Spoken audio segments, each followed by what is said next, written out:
It's Philosophy Talk.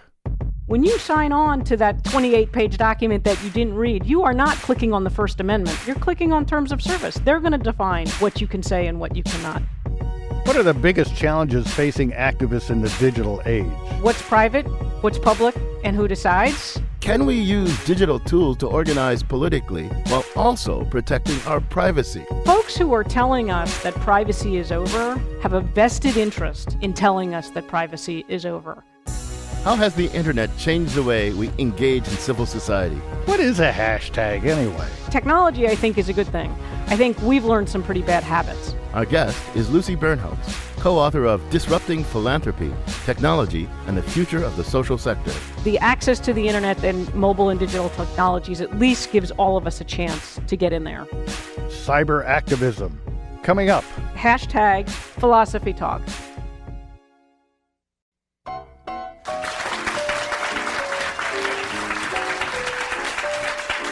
This is Philosophy Talk, the program that questions everything. Accept your intelligence. I'm John Perry. And I'm Ken Taylor. We're coming to you from the Mars Theater, San Francisco's breeding ground for new performance. Our thinking originates at Philosopher's Corner. That's on the Stanford University campus. Ken teaches philosophy there, and I did for 40 years. Welcome, everyone, to Philosophy Talk.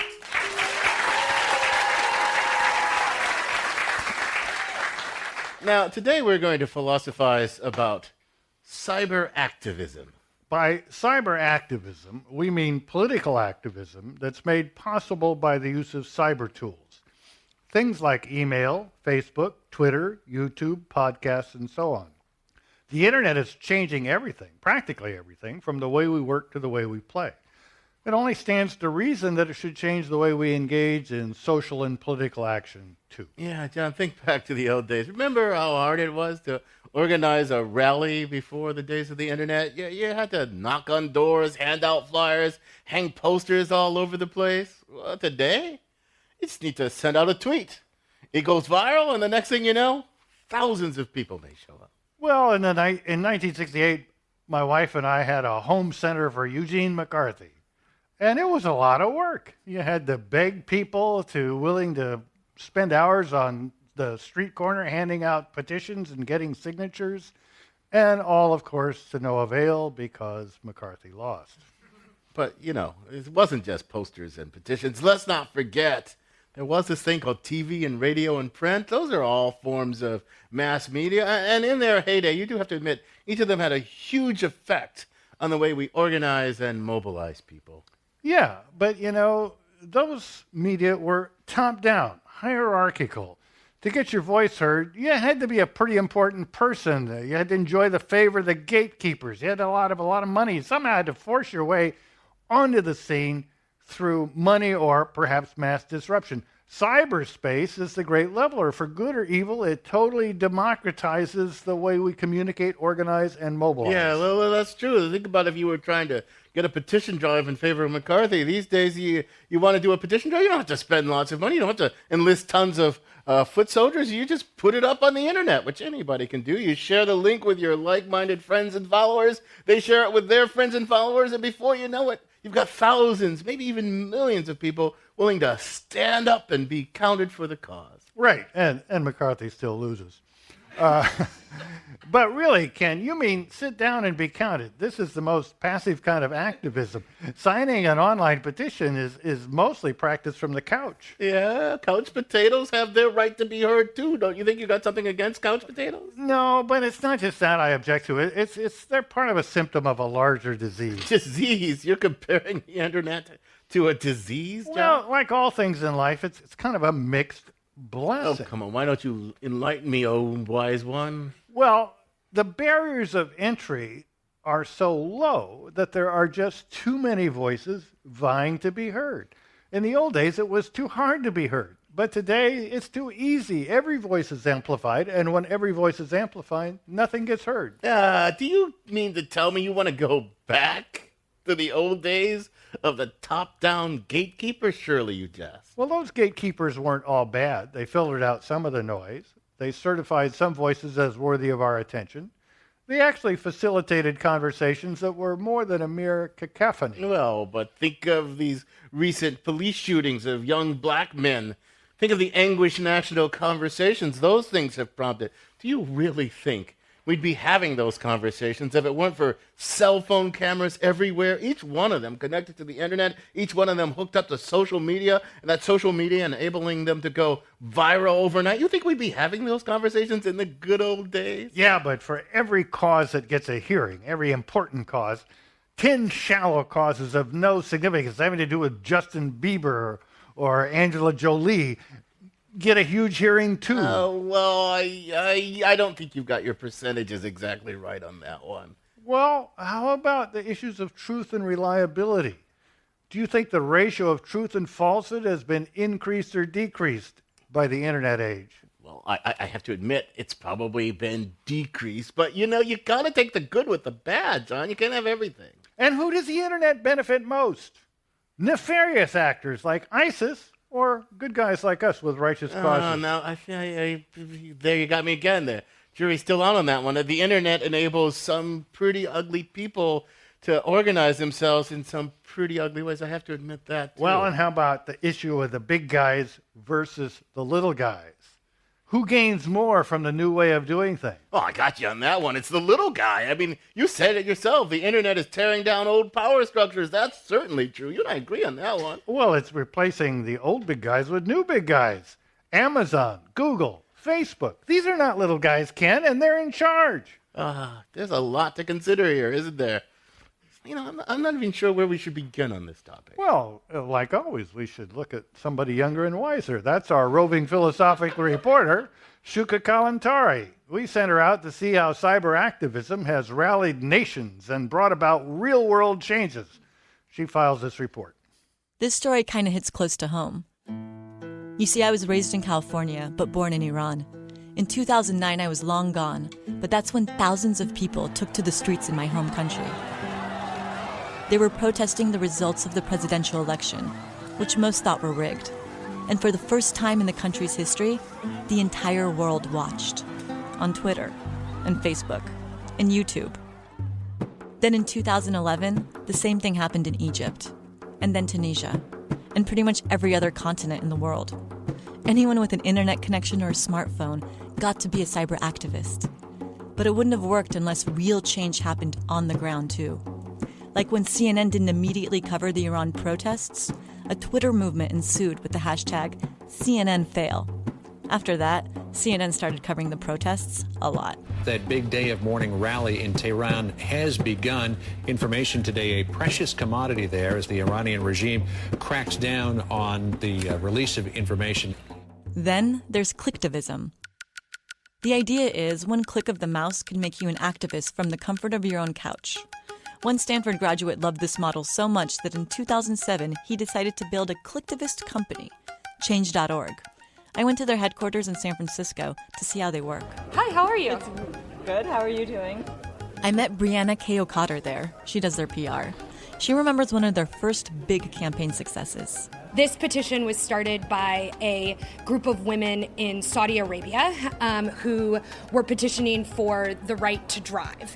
And they started a petition to get Hillary Clinton, Secretary of State at the time, to speak out publicly in support of them. And they were successful. They also succeeded in getting a lot of attention, from international media coverage to really quirky YouTube songs.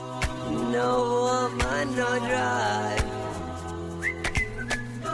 No woman, no drive.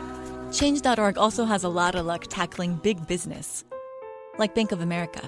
A few years ago, a 22-year-old nanny got really angry when her bank tried to add a $5 ATM fee. So she started a petition. And over the course of a month, she not only gets Bank of America to agree to drop their debit fees, but every other major bank in the United States has petitions that start against them. And at the end of a month, no debit card fees.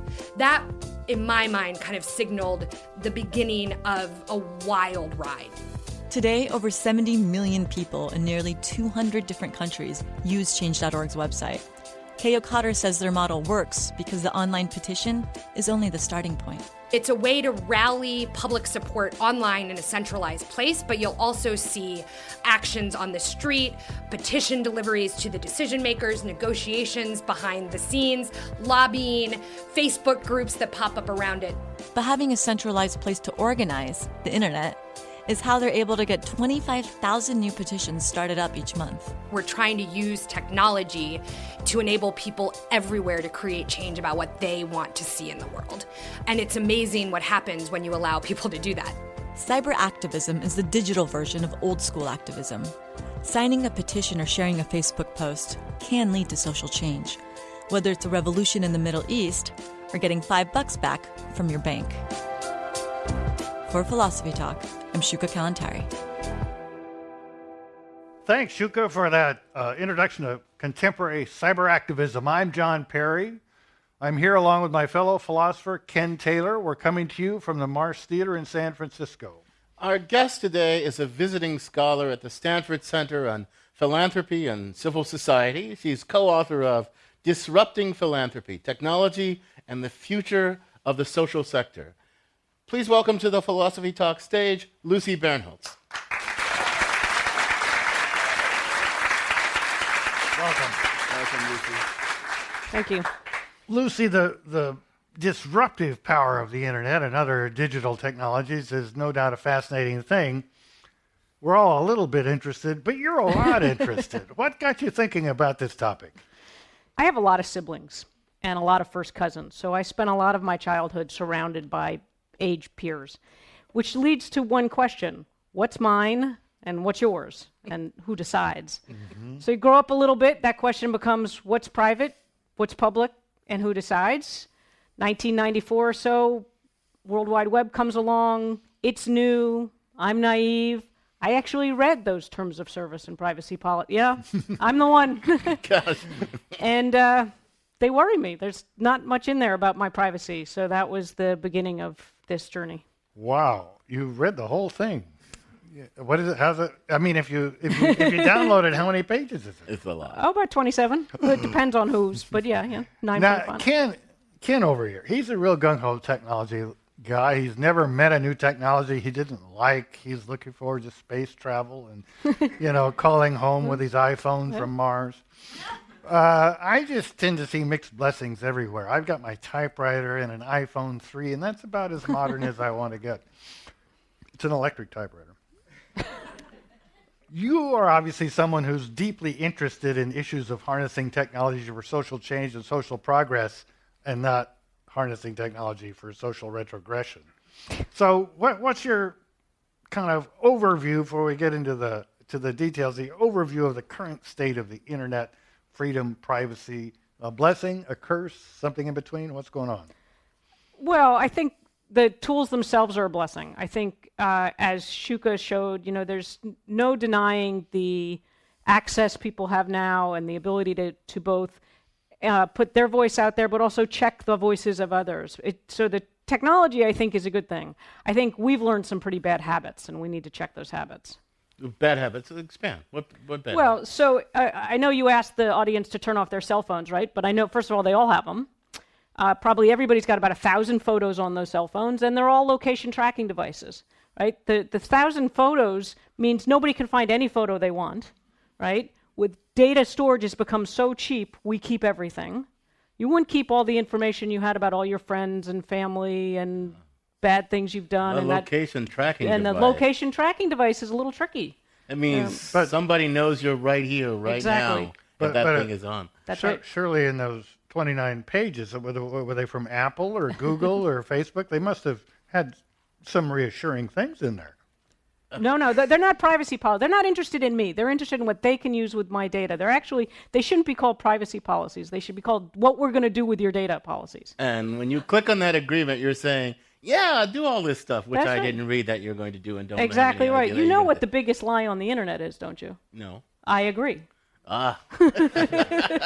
So they could have in there that they were going to take my firstborn, and I would probably have agreed to it 20 or 30 times already you have. this week. Yeah. You might want to look at that again and talk to your kids. This is Philosophy Talk, coming to you from the Mars Theater. Our guest is Lucy Bernholtz from the Stanford Center on Philanthropy and Civil Society. We're philosophizing together about cyber-activism. Have the tools of cyberspace done more harm than good? Have they empowered the little guy, or have they just enriched the big guy? Have they broken down the old hierarchies, or merely replaced them with new ones? Progress, disruption, and the cyber age, along with questions from our live, or is it virtual audience, when Philosophy Talk continues.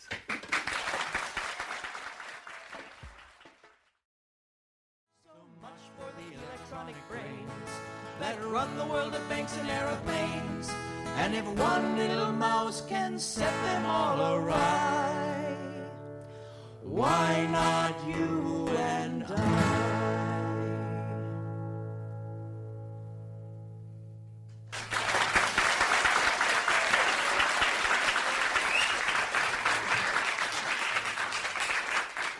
Thanks to our musical guests, the Playtones. This is Philosophy Talk. I'm John Perry. And I'm Ken Taylor. Our guest is Lucy Bernholtz, co-author of Disrupting Philanthropy, Technology and the Future of the Social Sector. And we're philosophizing together today about cyber-activism. When all voices are amplified, can any voice be really heard?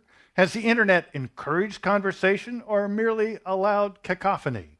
Join the discussion by stepping up to the microphone, and we'll take you one at a time so we don't have cacophony. So, Lucy, in this segment, we want to dig into the real potential and also the real pitfalls that you were talking about a little bit ago for social and political activism in the age of the internet. But I want to start with the upside rather than the downside. So tell me, what's the single biggest difference between the post-internet era that we're now in and the pre-internet era in how we communicate, organize, and mobilize? I think the biggest difference is that everybody can be a change maker. Everybody can be that catalyst. Everybody can try to post a petition, as you mentioned. They then have to do the hard work of making it viral. It's not quite magic from post to change. In fact, that middle part is very complicated. But the access to the internet and mobile and digital technologies at least gives all of us a chance to get in there. So that thing that you said that the middle part is really complicated and hard and challenging. Yeah. Do you think people are aware of that? I mean, I think there's a meme going around that the internet has democratized everything. Well, it may have democratized the first entry point, but that middle uptake point between entry and... I'm not even sure it's democratized. I'm not even sure that's the right word. It's made it available. There's still a lot of things standing between a lot of people and even that availability. But what it has done is the cost of taking that first step are so low that, in fact, you might never get off your couch. Yeah, but wait, didn't some people, I think I heard you talking about that. Didn't some people from the couch, there was over Super Bowl. Tell me that story again. So that was couch activism, That was couch activism, but it was loosely coordinated couch activism. Tell us about it. So here's what happened. In 2012, Planned Parenthood, the Susan G. Komen Foundation, which is a not-for-profit organization with a board of directors and a set of rules, and it follows those rules, and it does those things, and has hundreds of thousands of people who support it. They made a decision within the rules of nonprofits to stop funding to Planned Parenthood. Right. That was highly controversial. Highly controversial and absolutely infuriated many of the people Komen Foundation assumed cared about the Komen Foundation.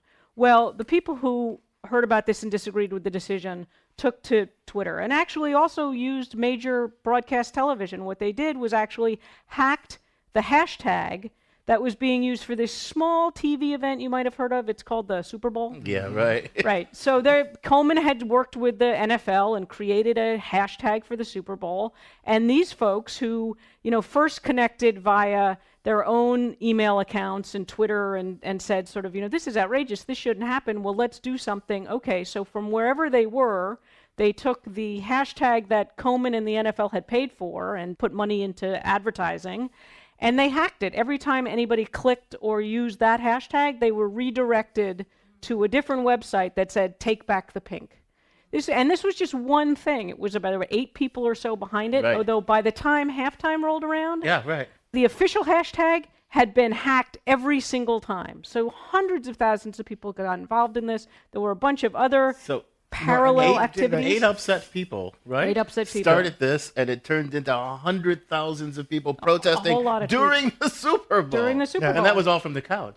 Now, I of course understand everything you said, but some of our radio listeners are Okay. old people that may not really know what a hashtag is. So, I mean, I know what it looks like, Right. but what What do you, is it? What, So- what do you do with a hashtag? Okay, what you do with a hashtag, first of all, it's that weird little pound sign on Yeah. your telephone. It's even the one, not the ones that go around like this, but the ones where you press the buttons have a pound sign. When Twitter first launched, somebody came up with an idea of using that little typographical symbol to say, I'm having a conversation about something. Right. Oh. So I'm having a conversation on Philosophy Talk would have that little symbol and then hashtag Hashtag Philosophy Talk. Philosophy Talk. And then anyone else looking through Twitter, this is a Twitter thing, although it's kind of fiddled around and gone to the other platforms, knows that that's where you go for a conversation about philosophy It's talk. a way of indexing or- the conversation. Right. So or do they Black just type Lives in? Matter, They for just example. type in hashtag philosophy talk, and Exactly. they're taken there. Yeah. And then everything that has that hashtag philosophy talk, hashtag Black Lives Matter in it gets curated in one place. So and if you all find these it. people start putting hashtag You philosophy bet. talk on all our Twitter messages, You'll break the internet. Yeah, right. okay. but some people hacked that, converted that hashtag That's right. to something more, and that was activism. That was good. activism. Well, it was only, I mean, it's sitting on your couch watching a football game, drinking beer, and pressing a button. What happened was enough people Right. got involved in caring about the issue that they were eventually able to make Coleman Foundation change its So policy. you said you're not sure that I said it's democratized.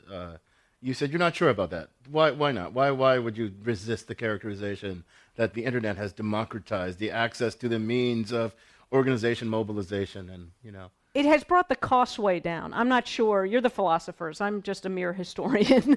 I'm not sure if just bringing the cost way down is the exact same thing as democratic access, because you still actually need to be able to get onto the internet. You need some kind of device. You need to deal with the internet company. You people need talk about the digital haves and have-nots. Do you Yes. think that's a serious thing? The digital haves. Oh, and it's a huge thing. Yeah, of course it is. There's still parts of this country. You don't have to leave the U.S., folks. You can go to parts of Manhattan, and folks can't afford Wi-Fi access. Where are they getting it? Thank goodness they're actually getting it from public libraries. But public libraries actually close at night, and sometimes they turn their routers So off.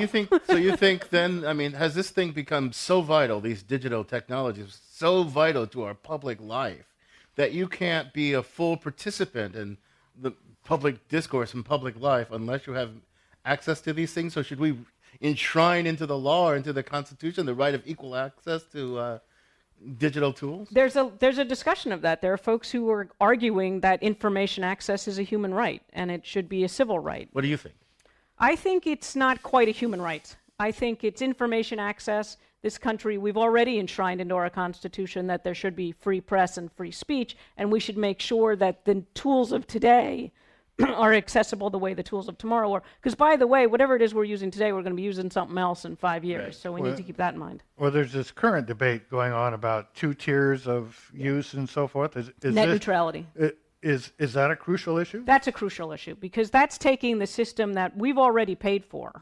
We, the citizens and taxpayers who put in a lot of the infrastructure, or the cities and states have signed over the rights to companies to build this stuff, and it's now saying, well, pay us a little more and we'll make your stuff go faster, which means the latest Netflix streaming video is going to go faster than Philosophy the Talk is new- going to stream. What? I think. Yeah. I know, it's outrageous. Those are new gatekeepers. There's a new gate. Absolutely. Who are we going to pay? We're going to pay the government? Who's going to be the gatekeeper to whether you get the fast lane or the slow lane? Is it You're going to pay Comcast.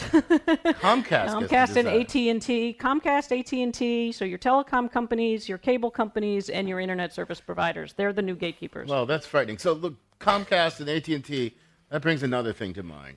I said in the opening, we're breaking down these old authorities, and I think that is certainly true. I mean, in my field, the academic publishers, they're having a heck of a time. I mean, they're trying to figure out ways to make it come back, but it's not coming back. It's a brave new world. John said, I think rightly, but yeah, we broke down the old authorities, but there's a whole bunch of new authorities sneaking up, especially people that started out as small guys are now big guys. I want to ask you, as a person who wants to use the internet and digital for social change, do you fear the government more, or do you feel Facebook, Google, etc. more? They both need to be feared. We need to understand that both of them occupy the territory, the digital space that the activists are trying to use for their cause. So that's like taking your protest and holding it in corporate America's house or in the government's house. So if you're going to do that, and there's good reason to do it in some cases, but if you're going to do it, you better understand that that's what you're doing and adjust your tactics accordingly. You said there's good reason to do it in some cases. Is there any alternative? Is there any other place to use these digital technologies except in the house of the government and the house of the corporations? Right? Is there some other space? Well, the space, the waves, the technological stuff that moves all the data around, you can get on there without going through these ISPs and using the mass media, the Facebooks and the Twitters. And activists are. If you look at Facebook and you say to yourself, gosh, there aren't any human rights activists here, it's not because there aren't any human rights activists using digital media. Right. It's because they're not dumb enough to use Facebook. Like change.org. They're creating their own platforms. They're creating phones. They're recoding the software so that it doesn't track their locations. They're recoding it so it doesn't store the information that they're exchanging on somebody else's servers so they can use it safely. So in terms of philosophical issues, you've got these places like Google and Facebook. They're corporations. They have rights of free speech and so forth and so on. And then we have privacy rights. Now, my understanding is that in Europe, there's quite a bit of consternation about how people's privacy rights are being interfered with by the way these companies operate. We don't seem to be worried about that. Can you shed some light on that, what the values and what the policies are there? Well, I can shed some light on the values. I a little bit on the policies. I mean, the U.S. has given us and enshrined in the First Amendment the right to free speech. The European approach to speech is different. There isn't a First Amendment for free speech in any of the countries in Europe or for the European Union. And in addition, there's also a protective policy and a value put on privacy. It comes out of post-World War II experiences of most of the countries in Eastern and Western Europe, recognizing that there's a legitimate right to privacy. We don't have that one enshrined the way they do. So here you've got these companies that are inherently global, and they need to be able to fit into both of those policies. There's a third level, too, which is where we started this in the terms of service. When you sign on to that, or when you click through, I should say, on that 28-page document that you didn't read, you are not, by the way, clicking on the First Amendment, even if you're doing it from this country. You're clicking on terms of service that dictate, they're going to define what you can say and what you cannot. So we've got all these conflicting levels of policy at work for companies that have to work globally, and then we bring our own national and cultural values to that. Google and all those, they're upset at the Europeans. What is it exactly that they're upset at the Europeans? They did something that I don't quite understand. Well, they've done a lot of things that have upset a lot of people, but there's two things at play at large. One is they created something called the right to be forgotten, which is completely out of sync with our idea of free speech, right? So if somebody says something about you, John, and I know this is unlikely, but if somebody says something about you that you don't like, and it was captured digitally on the internet, under the right to be forgotten, it's a little more complicated than this, but to simplify it, you actually have a right to contest it and try to get it literally taken down off the internet. Now, that's not something that we can understand in a free speech situation, because who are the first people who are going to try to make that happen? A few politicians, perhaps. A lot of politicians. Right? I have a right to hire a lawyer at some fee I can't afford to hire you for slander, and he'd probably lose. Right. That's it. That's right. So there's a right to be forgotten. Now, not only, here's another kind of example of the craziness we're living in right now. This is an EU law. Guess who the enforcers of it are? Google. Right. They've said the companies need to take this stuff down. Right. So we have outsourced public responsibility that doesn't cross national lines. We need to invent some new rules. Let's get some questions from our live audience. You're listening to Philosophy Talk. We're talking about cyber-activism and in front of a live audience at the Mars Theater in San Francisco. We've got some questions from that audience. Welcome to Philosophy Talk, sir. What's your comment or question? First, tell us who you are and where you're from, and then your comment or question. Thank you. I'm Philip, San Francisco.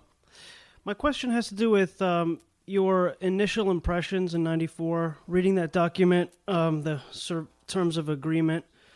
And I'm curious about the period of time that most of us lived through from '94 through 2000, and then as they shifted, what was your experience and they meaning the rules of agreement, what you sign off on?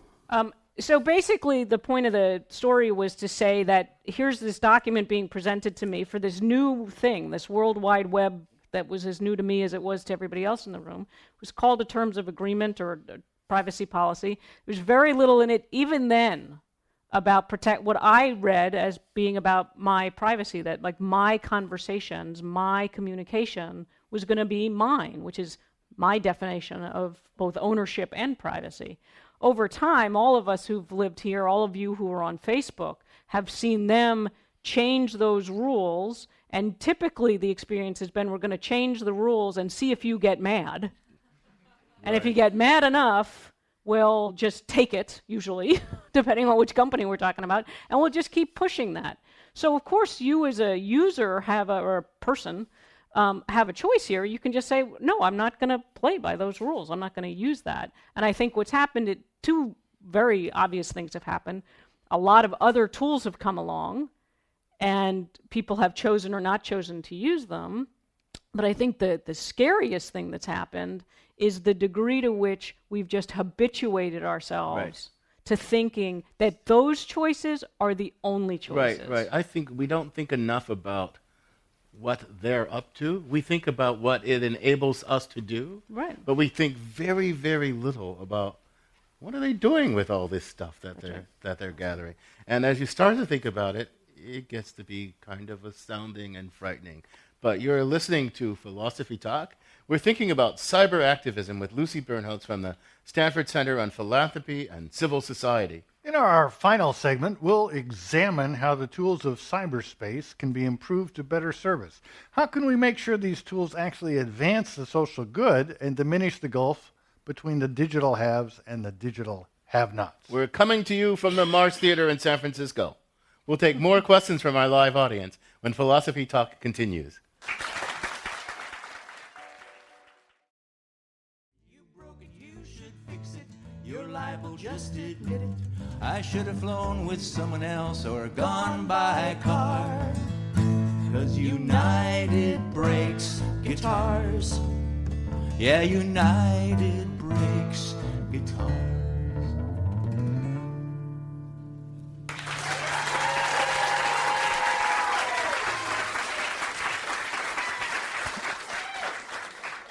Thanks to our live musical guests, the Playtones. I'm John Perry. This is Philosophy Talk, the program that questions everything. Except your intelligence. I'm Ken Taylor. We're thinking about cyber-activism with our guest, Lucy Bernholtz, co-author of Disrupting Philanthropy, Technology and the Future of the Social Sector. We're in front of a live audience at the Mars Theater, and we've got lots of questions from that audience. I'm going to start this side and go back and forth. Welcome to Philosophy Talk, ma'am. Tell us who you are and where you're from, and then your comment or question. Thank you very much. My name is Catherine, and I live here in San Francisco. And my question is, what are your feelings on people who use the internet to try and break it? To break the internet itself. To break the internet. Yeah.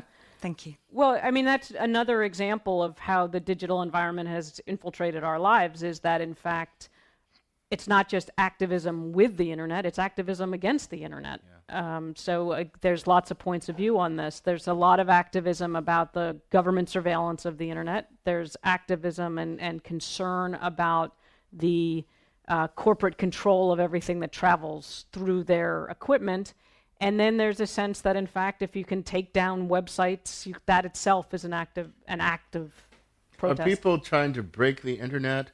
I don't know who these people are who are trying to break the internet. If one thought that the internet has just turned into another tool of the old power hierarchy, and it's false advertising that it's democratizing everything. It's just replacing old authority structures. Then one might well set out to break it because it's just a tool of domination. Is that what's behind that kind of thing? I think that's right, because the kind of mindset for the original or the original public version of the internet was this very decentralized, equal access, all data traveled the same, anyone could upload, anyone could download, and particularly not just in the internet itself. The World Wide Web is a subset of the internet, so it's not the whole thing, but most importantly, those devices we've got in our pockets that use the apps, that environment is like a very small slice of this whole thing called the internet. And the sense is that the corporate powers that are creating those tools are deliberately trying to keep us in their backyard and don't want us to have access. So take the people trying to break the internet, take the people trying to use the internet for good, take the corporations, but there's also another. One of the things that the internet does, it lets people organize themselves. That's well, right. It's morally indifferent, though.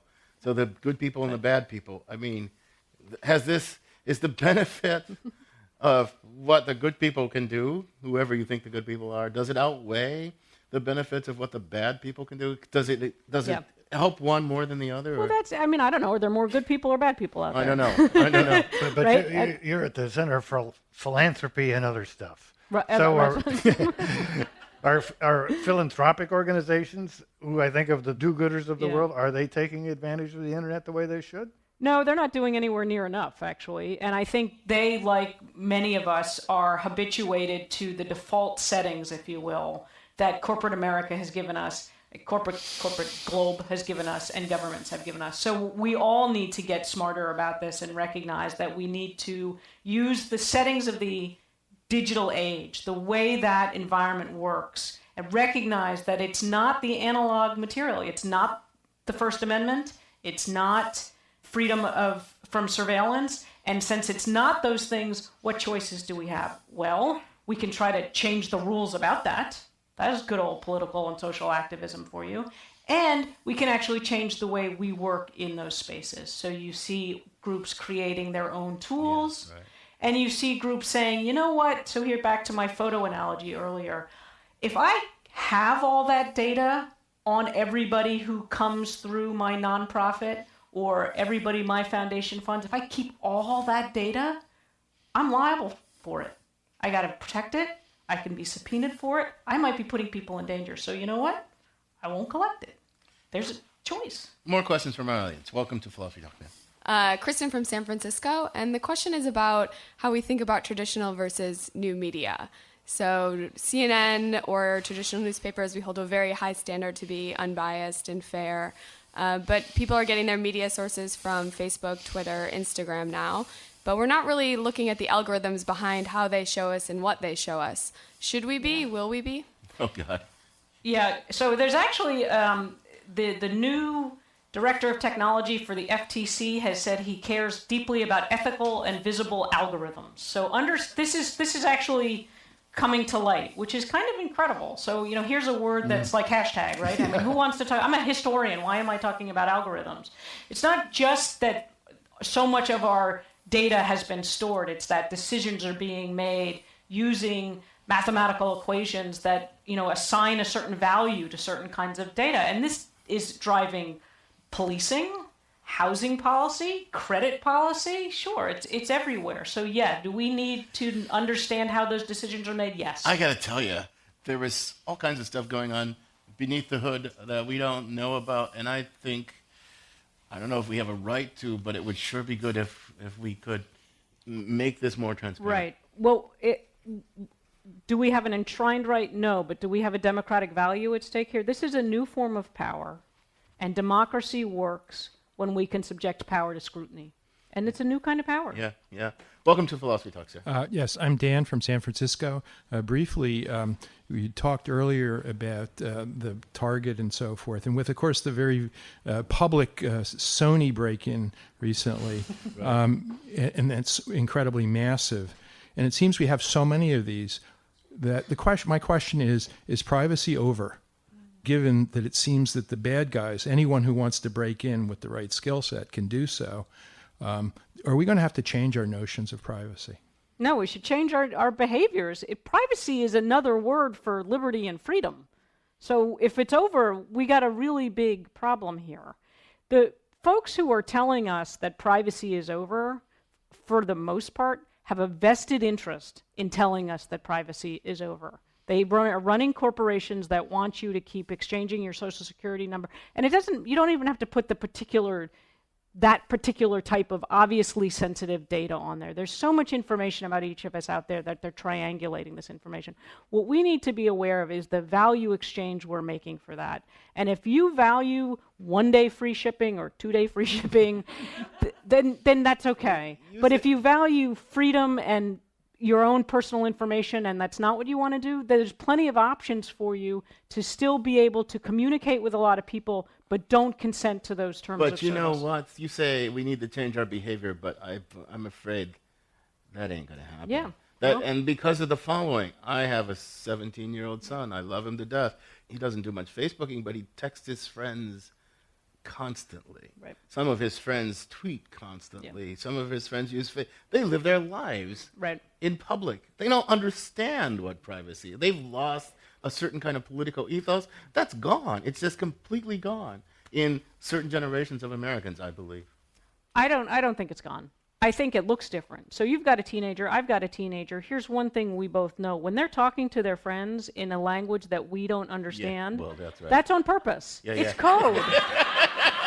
It's code. Yeah. They're encrypting it in some way. But they're doing it on these devices and in these structures that are not private devices or private structures. Right, but for the most part, the kids are smarter than we are about this stuff. They are, in fact, aware. They've got fake Facebook pages. They need to experience a consequence, right? Then they get it. Right. And the consequence that matters for most kids of that age is either being shunned by their peers or not getting to go where they want to go. And I may be naive, but Thomas Jefferson said that we needed a revolution every 25 years.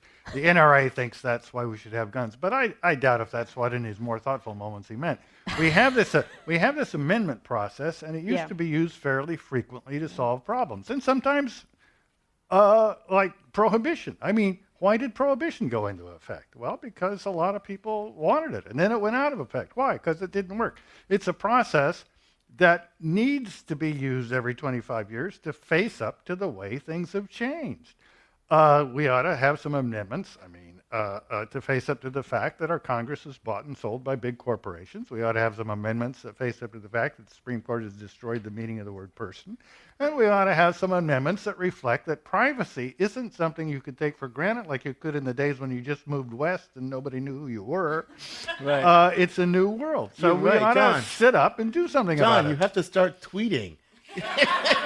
Well, I've been waiting. There's a revolution waiting for you. I've been waiting to find out what a hashtag is, and now that I know. So let's take one last question from our live audience. Welcome to Philosophy Talk Now. Susan from San Francisco. I want to hear about how we avoid having our data collected. What it seems like there are these mysterious experts who know how to create their own ISPs, but for Luddites, what do we do?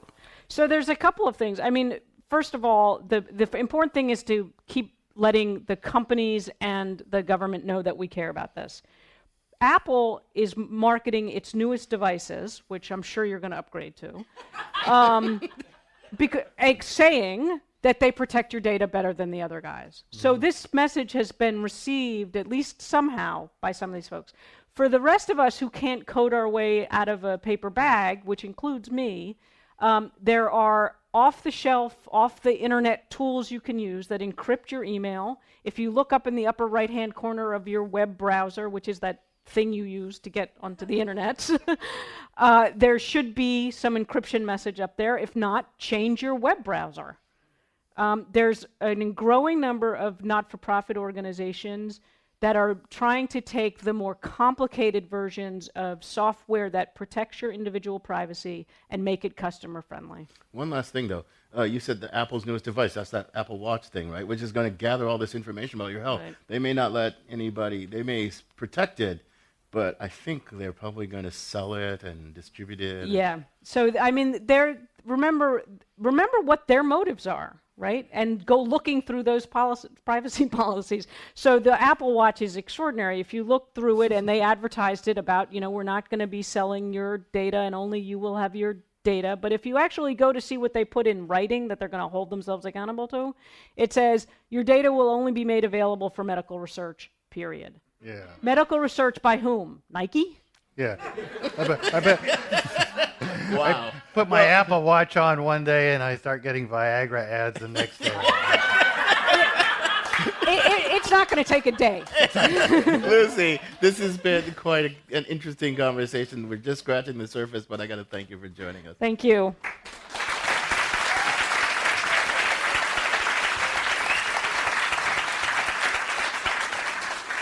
Our guest has been Lucy Bernholtz, visiting scholar at Stanford Center on Philanthropy and Civil Society, co-author of Disrupting Philanthropy, Technology and the Future of the Social Sector. So, John, what are you thinking now? You want to share your thoughts? You want to keep them private? Hashtag too much change. Hashtag too much bother. Hashtag I'm tired of learning new things. Hashtag I'm really tired of small print. Yeah, but I think you're right. The amendment process, you think? I think people have to stand up and say, what kind of society do we want? And we have to enforce those constraints on our society through the democratic process. This is a big deal. It's a really big deal. We need to get people like your son, who I know has a social active conscience and understands the internet, to really be concerned with this, so it's your problem. There you go. Well, this conversation continues at Philosopher's Corner, at our online community of thinkers, where our motto is cogito ergo blogo. I think, therefore I blog. And you too can become a partner in that community by visiting our website, philosophytalk.org. Now let's hear from a collectivist for speed. It's Ian Scholes, the 60-second philosopher. Ian Scholes, in the fall of 2014, a nurse returning from working with Ebola patients in Africa was retained in New Jersey at the behest of the governor and was supposed to be kept in a tent for a month. She left the tent in a huff. A column by conservative Wesley Pruden in the online Washington Times referenced this, saying, quote, Casey Hickox, the nurse who was freed from the New Jersey quarantine, complained that her isolation was inhumane. And we have to be very, very careful about letting politicians make health decisions. She has hired a lawyer, naturally, unquote. Most of the column was about Obama's alleged incompetence around Ebola. How Obama, well, I don't know, it seems silly now. Anybody out there in America still scared of Ebola? No? Obama saved us! 3 cheers for Obama! Oh, sit down. Oh, by the way, how come nobody blamed Governor Rick Perry for the guy who died of Ebola in Texas? This kind of all got my goat, I must say. The consensus among conservatives about Casey Hickox seemed to be, how dare she know better about her own health than the governor of New Jersey? If the governor of New Jersey says you have to live in a tent for a month, get in your hospital gown and shut up. Now, trolling down to the comments, I was appalled. Tracy Hickox was called arrogant. In a fit of pique, I commented, quote, the nurse who was quarantined, Casey Hickox, did not have Ebola. She should sue everybody, including you. Maybe we learn to shut up until we have our facts straight, unquote. Well, golly, did I catch it. One commenter asked me what I would do if my daughter was riding a subway with this nurse. This was highly unlikely, but since the nurse did not have Ebola, I said it would be fine with me. Another commenter addressed me as champ and said that since the PCR test is inconclusive, I should stick to my own advice. That is, I guess, shut up. I responded, quite snarkily, I must confess, that if she started vomiting blood, boy, would my face be red. At this, the champ guy bombarded me with links to Wikipedia articles about gestation periods of various diseases and whatnot. I responded by asking him, oh yeah? Do you know the difference between a real quarantine and a politician-induced panic? And then he said, do you understand the difference between honestly answering a question and deflection? Oh, he had me. I was an equivocating weasel. So I wrote, I deflect your greater internet commenting expertise and knowledge of Ebola incubation periods, and quietly backed away, my neck still intact. But I followed the comments, which went on to say Casey's tantrum, as one put it, was coordinated by Obama and the CDC, for whom she secretly worked, and the evidence scrubbed from her LinkedIn account. I bit my tongue, virtually. Anyway, after a couple hundred comments, I finally read, where is the troll Ian? Too many people put him in his place and he has to go look all over the internet for more liberal responses? Wow, he thinks I'm a troll. And then I realized I was a troll. I had invaded the Washington Times and Wesley Pruden and the sacred comment space to wade in among legions of people who are there only to support him and all his opinionizing. It was a pure process and I had muddied it up. I felt terrible. My only consolation was that history had absolved me. Casey did not, in fact, have Ebola. But anyway, my lips are sealed. No more trolling. I've learned a valuable lesson. Until I know what I'm talking about, I will keep my big mouth shut. Present circumstances excluded, of course. I gotta go.